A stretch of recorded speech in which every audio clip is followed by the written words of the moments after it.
Tuliahidiwa barabara itatengenezwa na Sakaja, so tunaendelea kungoja. Hatimaye bado hatujaona lolote, lakini tunasubiri kwanza tungoje. Kristo huyo ni mzuri alituahidia lakini tunazidi kungoja sasa tuone namna gani. Experience shida mingi sana.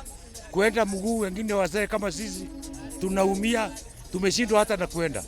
Leo ni baraka tunaweza kutembea. Yenyewe imetukosti tu sana kwa sababu kuanzia Monday hatujafungua, alafu Moshi ukiangalia pale tunafanyianga sisi ni karibu na rodi. So hatungeweza kufanya kukiwa na hiyo nini. So tumefurahia venye sasa hiyo barabara itatengenezwa juu ilikuwa inakosti kila mtu. Sio lazima ati kuwe kumekostiwa mseme dedi ama kitu imefanyika ati ndio kitu tengenezewe kitu, unaona? Hiyo ni haki yetu. So si ati lazima mtu akufe ama watu wa demonstrate ndio watu tengenezee kitu.